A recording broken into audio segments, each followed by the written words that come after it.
Good morning, afternoon, or evening. My name is Shannon, and today I'm actually going to be doing a recommendations video where I'm going to be recommending you guys some of my favorite romance books by tropes. I always am probably most interested by the trope that a book is that makes me want to pick it up and read it. I do want to jump into this video, but before we do that, I just want to thank you guys so much for 500 subscribers. I cannot believe I've reached 500 subscribers. I'm just very grateful to all of you that have subscribed, and I can't believe we're halfway to 1,000 people. Like, 500 is a lot of people. Anywho, let's just get started. So, one of my favorite tropes ever is the brother's best friend's brother trope. So the first book we have for that is Darling Venom. This book specifically is a very interesting play on best friend's brother because she had an odd pact with her friend Kellen where they would meet every year on the top of their school's roof, and something happens that changes their dynamic drastically, and she ends up running into Kellen's older brother. And it's a very interesting conversation about grief and how it can bond people and how it affects people differently. It's a little cringy sometimes, but I do think that it is worth reading. Next, we have Twisted Love by Anna Huang. This is the first book in the Twisted Love series. This is best friend's brother. I adore this book. I love Alex so much. Ava's older brother is going away for something, I don't remember what, but he asks Alex, his best friend, to look out for Ava, and so he moves right next door, and it's forced proximity, and it's so good. Next, we have Done and Dusted by Lila Sage. This is a brother's best friend, cowboy, small town romance, and this is one of my favorite subtropes ever, which is that he's actually obsessed with her, and I think that's my favorite thing ever. But basically, Emmy comes back into town and she ends up walking into Luke's bar, and right from the get-go he's obsessed with her. He wants to get to know her better, and it's just such an amazing story and a beautiful love story, and I love Luke so much. Now we are going to be diverging into another trope, but we are at Twisted Hate, which is best friend's brother, but it is also an enemies with benefits romance book. So this is the third book in the Twisted series, where Jules and Alex, who is Ava's older brother, legitimately hate each other. They cannot stand each other, but they end up striking up a deal where they hook up for the sake of hooking up, and they just hate each other in the process, and things just go on from there. But I always love this trope because I think it usually evolves in a very interesting way in stories, I think. The next enemies with benefits book we have is Wretched by Emily McIntyre. This is the third book in the Never After series. I adore this book. It is about Evelina and Nicholas, and this is a fractured fairy tale of the Wizard of Oz, where Evelina is a part of her father's crime business, and she grows poppy to turn into opium for his drug distribution, and Nicholas is an undercover cop, and they strike up a hooking up deal, and it's just so interesting, and a very interesting play on a very good story. The next enemies with benefits book we have is The Graham Effect. Gigi did not like Ryder the second she met him, and I think the way that they meet is absolutely hilarious, especially if you've read the Off-Campus series, which is the parent series to this book, and it's just so good. And they actually end up merging two rivaling colleges, and Ryder is coming to Briar University to start playing hockey, and it's just a very interesting dynamic. And I also just really loved seeing all these characters as parents. It's just such a good book, and I greatly enjoyed it. Now, we're gonna get into a really odd trope just for 2 books, and it is the kidnapping trope. The first book in this trope is Hooked by Emily McIntyre. This is the first book in the Never After series and definitely my favorite book in the series. This is a fractured fairy tale of Peter Pan, and this is a romance between James and Wendy, and James loathes Wendy's father Peter and makes it his mission to seduce Wendy to get back at her father, and something happens where he feels betrayed and he ends up kidnapping her. And it's just such an interesting story, and I rated this 5 stars. I literally adore this book. I would highly recommend that. The next kidnapping book is Stolen Heir by Sophie Lark. This is the second book in the Brutal Birthright series, which is a mafia series based out of Chicago. This book is about Nessa and Mikolaj, and Mikolaj basically just wants to get back at the Griffin family, which Nessa is a part of, and so he kidnaps her. And she's a ballerina. She doesn't really have anything to do with the whole crime family business, and she just wants to be a ballerina. And while she's being held captive, she starts to create a ballet, and he's watching her do this and he just starts to fall for her, and it's a very interesting dynamic, and I adored this book. Now we're gonna get into a different kind of forced proximity, and that is workplace romances. The first book I have for this is Flawless by Elsie Silver. This is the first book in the Chestnut Springs series, so it's kind of a small town cowboy deal, and Summer works at a sports agency that her father runs, and she is assigned to be Rhett's babysitter basically because he pissed off one of his sponsors, and so she's basically just there to make sure that he doesn't do anything stupid.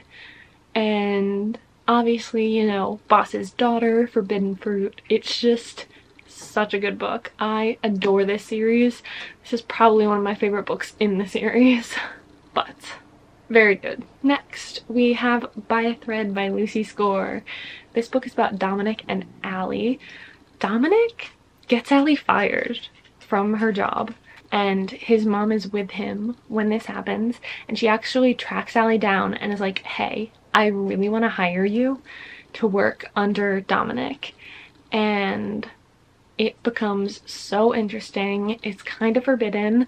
It's just such a good story. I did rate this 5 stars as well, and it's so good. Now we are going to be getting into marriage of convenience tropes. So the first book we have for that is Brutal Prince by Sophie Lark. This is the first book in the Brutal Birthright series. This book is about Ida and Calum, and they legitimately detest each other. They are from 2 rivaling crime boss families, and they end up getting into an actual fist fight, and in order to rectify this, their parents are like, hey, you guys are actually going to marry each other to put to bed this feud.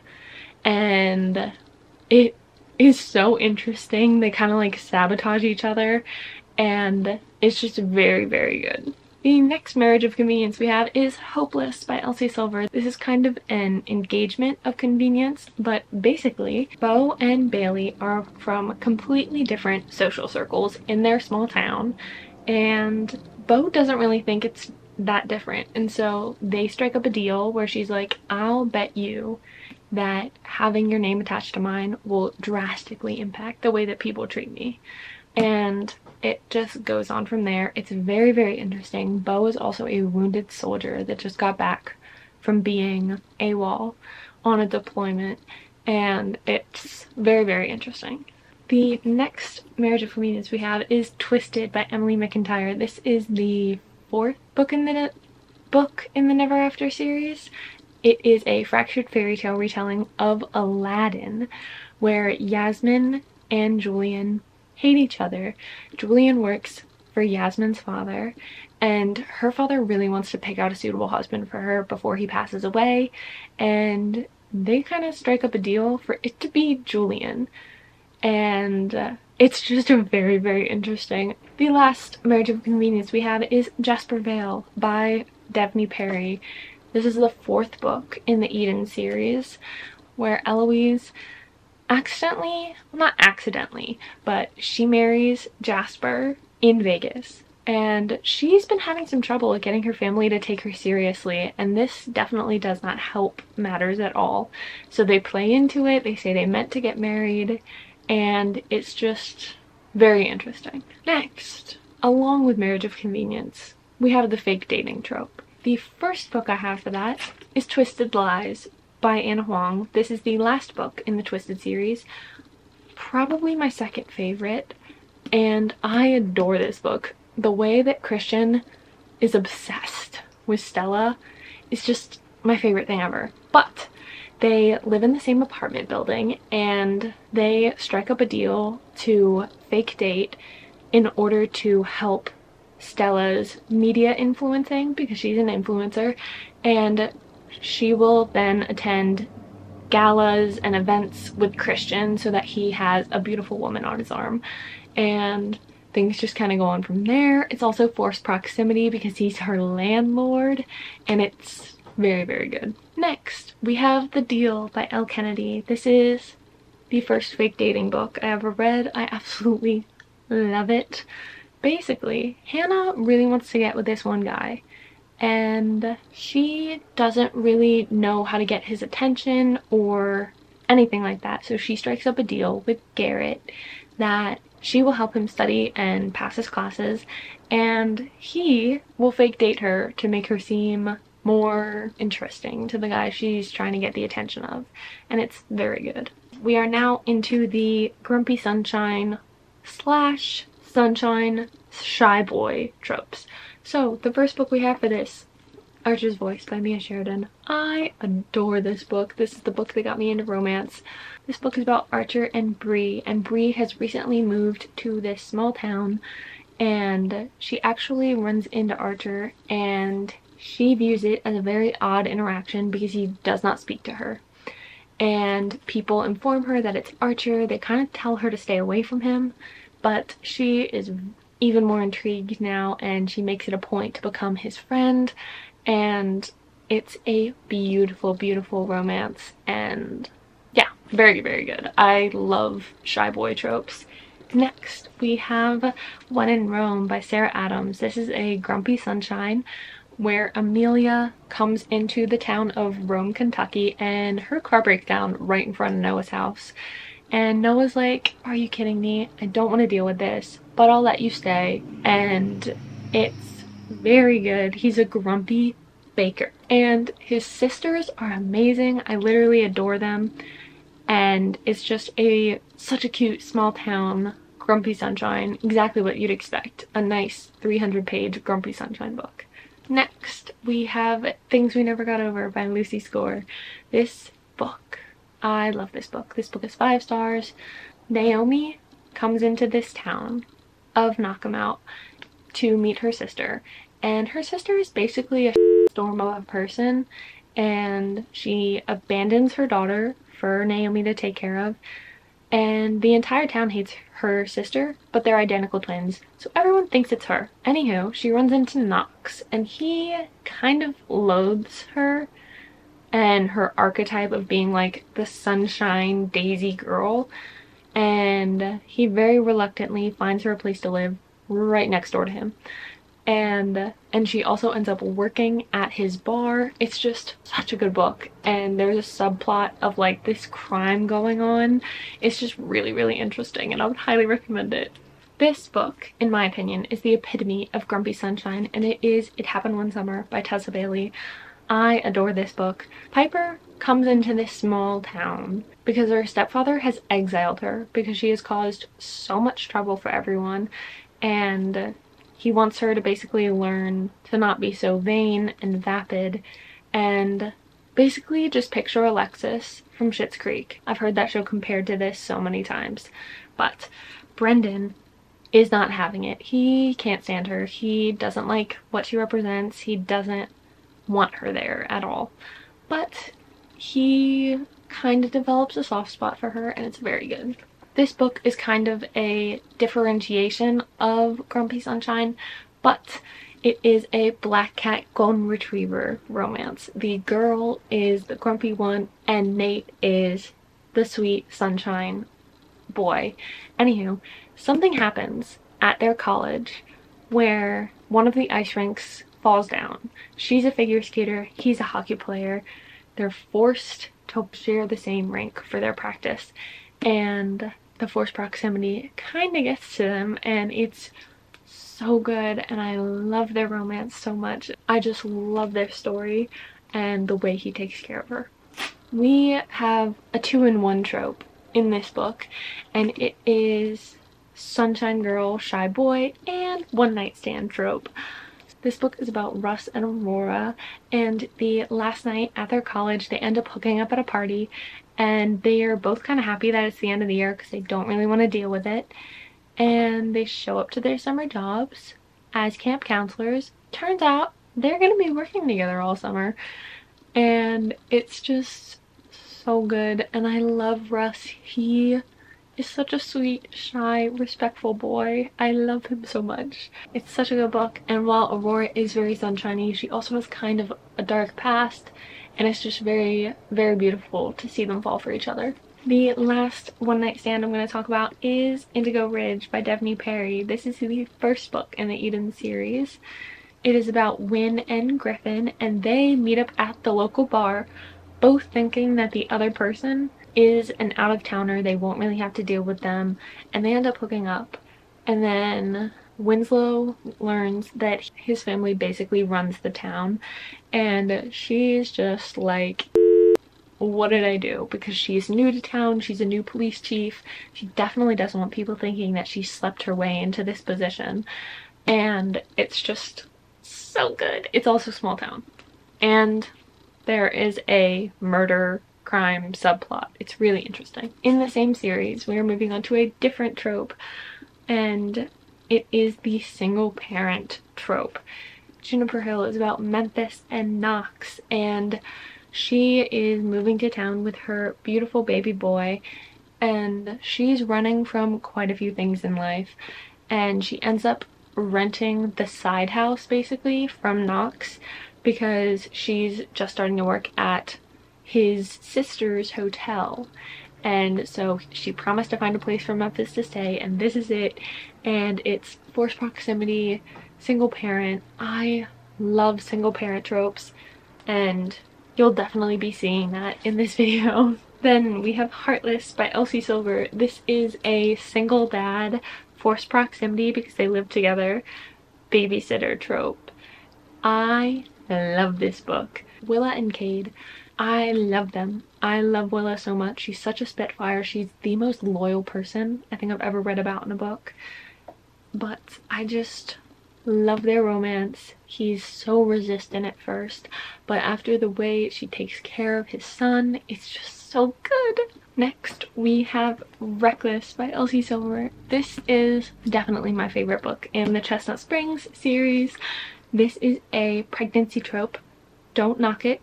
Don't knock it.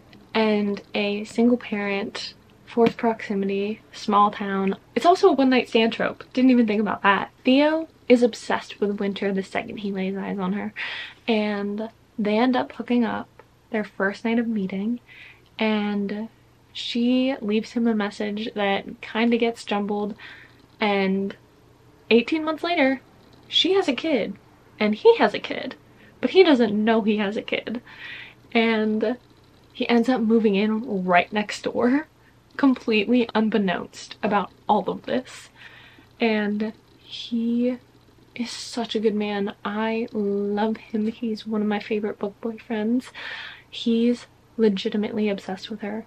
The way that he loves her is perfection. I love him so much, and you will love him too. Next, we have All Roads Lead Here by Mariana Zapata. This is a single dad, forced proximity, the slowest of the slow burn. I loved this book. This book is about Aurora and Rhodes. Aurora moves back to this small town that she grew up in, and she is renting this house from this guy, and when she moves in, someone comes in the house and's like, what the hell are you doing here? And she's like, I'm renting this place. And he's like, no the f you're not. And then his son steps in and is like, I actually rented that out so I would have money to buy a guitar. I think that's what it is. He allows her to stay and they start forming this friendship, and it's just such a good story. And it is very slow burn, so be ready for that. But so worth it. Next, we have Garnet Flats by Devney Perry. This is the third book in the Eden series, and it is worth all the hype. Talia and Foster. He is a single dad moving back to this town 7 years. I don't think they've seen each other in 7 years. 8 years. And he is so determined to get a second shot with her, and it's just so amazing. I love it when the guy's obsessed with a girl, and this is that. And he has a beautiful, beautiful daughter. This is, if you can tell, second chance as well, which leads us right into our next trope of second chance romance. We have Funny You Should Ask by Alyssa Sussman. I actually adored this book. I rated it 5 stars when I first read it. I don't know that I would now, but I did really enjoy it. It is about Chani and Gabe, and 10 years ago they had this magical weekend where she was set to interview him about becoming the new James Bond, and 10 years later they want to do it again. They want her to redo that interview, and so they get back together, and there's a then and now timeline, and it's just such a good second chance romance. The last second chance romance also leads me into the next trope I'm going to be talking about, which is friends to lovers. This book, this is the epitome of second chance friends to lovers soulmate connection. I was obsessed with their romance and the love that they found within each other. But, sorry, there's a but. There just is. There's a cheating trope.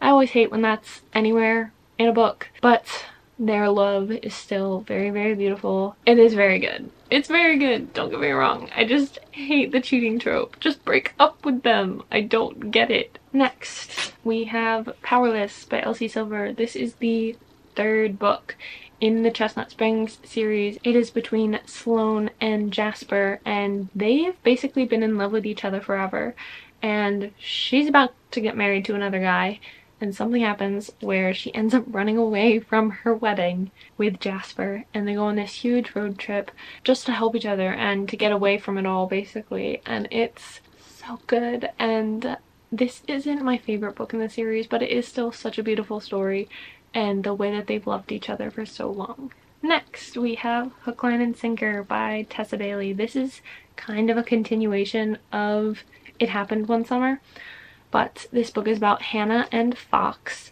and they've been friends ever since she originally went to the town with her sister in It Happened One Summer, and they kept texting and communicating, and she ends up having a movie shoot in this town, and she's like, hey, I need a place to stay, and she ends up staying with Fox. So it's also forced proximity, and it's just so good. And I would highly recommend it. This is a little bit of a different trope, but it is Red, White, and Royal Blue by Casey McQuiston. This is an enemies to friends to lovers, where Alex, who is the first son of the United States, and Henry, who is a prince, cause an international incident, and they're forced to become fake friends for media purposes, act like it's all fine so that no one really bats an eye at what happened. And they end up becoming real friends, and it's just such a good story about coming out and all this stuff. It's just such a good romance. This last book, in Friends to Lovers, also leads me into, which is probably one of my favorite tropes, which probably isn't the healthiest thing for me, in romance stories, and it is Addicted to You. This is a Friends to Lovers where these two best friends, Lily and Lo, are best friends. They've been friends forever since they were kids, and ever since they were in their teen years they have been enabling each other's addictions and becoming more attached to one another throughout the process. And it's also fake dating, but it's very toxic, and at least in this book. I haven't read the full series, so don't hate me, but It is very toxic in this first book and tragic, and I ate that up. I don't know why I love it so much in books, but I definitely love this book so much, and it will probably be a favorite series of mine once I finish it. And this leads me into the next trope, which is toxic books or romances or any combination thereof. And so the first series I'm going to mention is the Boys of Tillman series. It is Binding and Keeping 13 and Saving and Redeeming 6. I love these books. I haven't read Saving and Redeeming 6 yet, but I fully intend to soon, and I am absolutely obsessed with these stories. And the first two books are not too toxic in the romance, but their lives, more specifically Shannon's life, has incredibly toxic aspects to it. And obviously I can't speak on it too strongly, but I'm pretty sure that they do have a kind of toxic romance in Saving and Redeeming 6, and this is based on Joey and Aoife, but I eat it up every single time. It is a romance series that's based in the early 2000s in Ireland. So good. Kind of rugby based, but so good. And then, if you couldn't tell, I was saving this for last. I definitely was. The Magnolia Parks series. I have never read anything more toxic and unhealthy than everything that is in these books, and I love it with all my heart. I could not describe how much I love this series, but I would highly recommend it. Yes, it is incredibly toxic. Yes, there are toxic friend groups and so many problems. There's crime bosses and art heists and toxic friend groups, and they're all basically billionaires, and it's so good. At least give it a chance. Read the first two, and if you're not convinced to read the next, that's fine. Just give the first two a shot. But having told you guys about all of these books, this video is done. And I also just want to say that I apologize for the fact that I haven't put up a reading vlog in forever. It is because I am seriously in a I'm really struggling with a reading slump. I've been in it since November, and it is killing me. I hate it, and I need to figure it out. Anywho, I sincerely hope you guys enjoyed this video. If you did, please make sure to give it a thumbs up and subscribe. All my social media is linked down below for you guys. Make sure you turn on the post notification bell so you guys can get notified right when I post a new video. I hope you guys are all having an absolutely wonderful morning, afternoon, or evening, wherever you are in the world. And I will see you guys in my next video. Bye!